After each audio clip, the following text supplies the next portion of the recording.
Hi guys, welcome back to another progress vlog. So today I'll be making the character Kanao from Demon Slayer. She was one of the requested characters, and I also went ahead and painted her eyes like how I did with all of my other Demon Slayer dolls. There's one darker shade of purple and then there's one lighter shade. And then she also has this big little white bubble on the very top of her eyes. So I tried to go ahead and paint those to the best of my ability. So of course it's not going to be totally accurate just based on the colors I'm using and what I have in my supply. But overall, I think her design right now is very simple to do. And so starting off with the bottom of her shoes, which is extra simplified by the way, I'm using the color Cream by Craftsmart, which transitions up to white. And then for her legs, I'm using the color Magnolia Way for her skin by Crafter's Secret. And then I gave her little panties, which are in white. And then right here for both of her legs, I created two little simple bows using the color Dark Ivory by Crafter's Secret. And then I took my fabric glue and then glue one bow on top of each leg. Although initially I did use the color Cream, which is the same color I used for her shoes, to create the bows. But then I looked closer at some of the references and I think the little bows kind of look darker in color. So that's why I decided to change it up, and then I'm using Dark Ivory for here. So moving along the body, I am using black for her skirt, and then the rest of the outfit is in black. She has this nice black uniform to match the rest of the Demon Slayer corpse, but I think she's one of the rare ones that wears a skirt. And then for the rest of her head, I'm using the skin color Magnolia Way. I'm using white for the inner white part of her eyes, and I'm giving her black round and corner eyes for the eyelids. And that's what I did for both sides, and that is what she looks like so far. Backside is currently simple right now. Hi guys, welcome back to another progress update. So starting off with the arms right here, both of them are identical. She's wearing black sleeves that matches the rest of her outfit, and it starts off with skin color, transitions up to white yarn, and then the black. Around her waist area, I'm starting off with these little white chains, which I'm calling the belt as a reference to my notes. I decided to sew it around the waist area, and then after that I took my silver yarn by Yarn Bee and then glue a little belt buckle, which I created a little rectangular shape right in the middle on top of the belt. After that, I took my black yarn, created this collar, and then I glued on a white outline along the edges of the collar, which I then glued it right onto the neck area. And then after that, I took my silver yarn, tied them into 3 little knots and cut them out separately, and then placed them onto the chest area or her stomach area. And then finally, she has this one little white detail along her shirt, and I just simply sewed it on. And that is it pretty much for the detail of the body.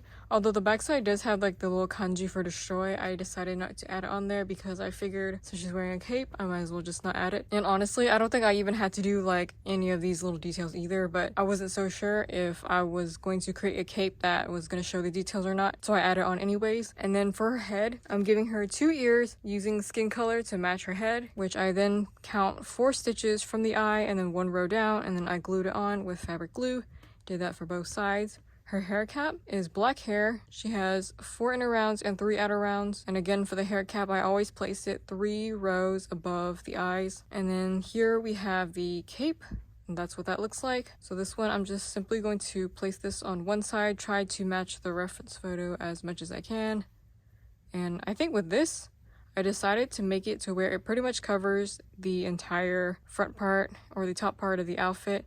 And all I'm gonna do is take some fabric glue and secure it in place, glue it together, and then create like one little simple bow or something and then just place on there. And yeah, that is all that we have for the update so far. Really, you just don't even have to do any of the details right here if you're gonna put the cape along here. I feel like all this details I did was kind of useless, but I guess it's there. Guys, welcome back to the next update. So for the hair, I'm starting off with the bangs. And if you want to know how to create your own anime style hairs like I do in this video, links to my Nikki hair tutorial pattern in the description box below. And now I'm starting off the bangs with these 8 chains. I'm using black hair. She has very simple bangs, and I kind of placed it to where hopefully you can tell it's kind of jagged, and I placed the pins down to where it stops at her ear on both sides and fill them up with the 8 chains. And then I am placing these 2 little slip stitch strands over her ears since she has like 2 of them that kind of like dangles down because her hair is tied up. And yeah, I just placed a little pin right underneath the 8 chain right there, so that way it can like connect to the bangs. And I think the ears are large enough that way you can see that she does have ears. Now the cool part is her butterfly hair tie. So right here I have these 4 little pieces that I created separately, and what I'm gonna do here is I created 2 of these pieces. These are the top pieces and these are the bottom pieces. Now for her hair, I guess I'm just going to try to figure this out now. Anyways, we're gonna just simply estimate where I'm going to be pinning this. These are kind of big too, so it's gonna be very large on top of her head. And then I also need to crochet the side ponytail.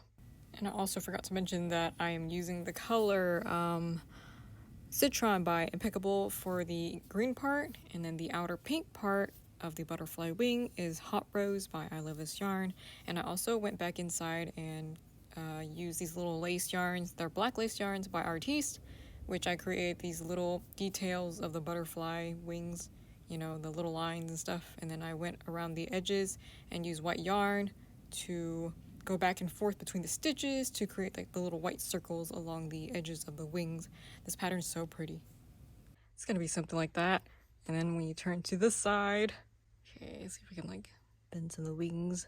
And then I'll have like a little long strand over here, so I'll be back with the final update. I went ahead and glued everything down and glued down the butterfly as well. Also created her little ponytail over here, which I just sewed it in between all the wings, and that is what that looks like. I guess hopefully it looks fine, and the butterflies are freaking gigantic. And yeah, I think overall I'm pretty dang happy with the way it turned out. Like literally all the details I did right here is like it just feels so unnecessary because this part covers it, but it's there. So yeah, overall I'm pretty happy with the way it turned out. This doll is actually a little bit more simplistic than I expected. I actually kind of delayed her because I wasn't even sure how detailed it was, and I like to switch things up between more complicated and simpler dolls. I like to do simpler dolls to take little breaks in between of doing more complicated dolls. So yeah, this one's like a nice breather. Thanks to those who donate to me monthly on Ko-fi, as it really helps fund my supplies, and I'll be back with another doll video soon. Bye!